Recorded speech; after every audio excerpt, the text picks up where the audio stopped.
Joseph Stiglitz, has the extent of inequality improved since you published your book last summer? Housing has improved, the stock market is up, there's more jobs in the economy?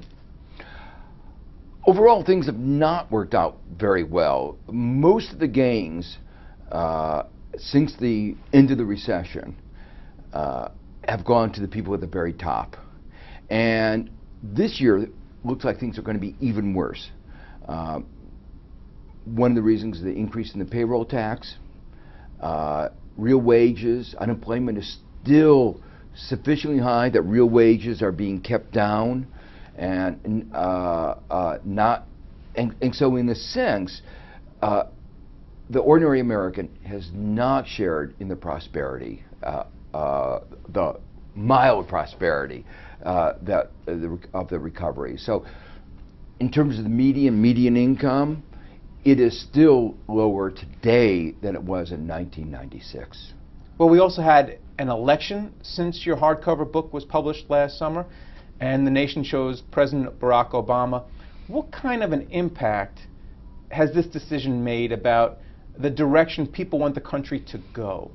Well, I think it was a clear statement that the alternative offered by Romney was not the direction they wanted to go.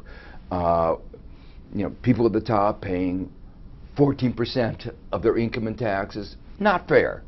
Not particularly given the needs of the country. The weak economy, it was a reflection of the sense that the financial sector had brought on the Great Recession, but hadn't borne their costs. They were the only people who seemed to be prospering. So I think it was a statement that there needs to be another direction. We're not yet there. It was a clear statement that we didn't want to go in that direction, but the gridlock in Congress has not enabled us to really go in the alternative. And just this week, speaking of statements, former British Prime Minister Margaret Thatcher died, certainly a polarizing figure. When you look back, what will her legacy be, especially as it regards inequality, which is the subject of your book? Well, one of the interesting things is that UK used to be a reasonably good performer in terms of inequality. It was in the middle of the pack. Now it's number 2 next to the United States. And the United States is the most unequal of any of the advanced industrial countries, and Britain has moved up to be next to the United States. And what is a concern is not only inequality, but inequality of opportunity. And the United States is one of the worst among the advanced industrial countries. The American dream is a myth. And UK is up there near the United States. The other thing I think she'll be remembered for is the squandering of the opportunity. UK had discovered North Sea oil. They could have reinvested that in the way that Norway did, create an enormous fund for the future. What they did is they lived off that money, created a financial sector that was not the basis of long-term economic growth. She also kept the UK out of the European Union, the European Monetary Union. Turned out to be a very prescient decision. So since your book was published, we'll get back to that, we saw Cyprus follow in the footsteps of Greece. So will Spain, Italy be next? Because that was a smart move by Margaret Thatcher. Well, I think what is very clear at this juncture is that Europe hasn't fixed its problems. And the policies they've been pursuing of austerity are making things worse.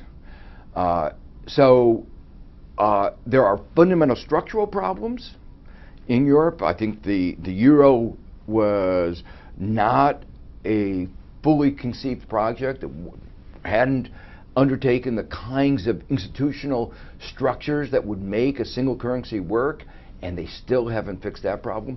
But they have combined that failure with a policy failure, a failure of austerity, which is now brought on a double-dip recession, highest unemployment rate, 12%, and really no hope in sight. And then finally, this is a question I asked you when your hardcover book came out last summer. How insulated is the United States from the problems in Europe right now? And when you see the money printing in Japan, their struggles, Are we the domino that's going to fall, and how soon? Well, I wouldn't call it domino falling, but what is clear is that we are not insulated. You know, President Obama had talked at one time of hoping that we would be able to export our way out. Jobs, government jobs are going down, 700,000 fewer jobs in the public sector than before the crisis. Hope was that exports would fill the gap. That hope doesn't look reasonable given the weaknesses in Europe. Now, with Japan reacting to our QE2 and saying Japan's not going to allow its exchange rate to appreciate in the way that it's going to counter that, we're going to face even more difficulties.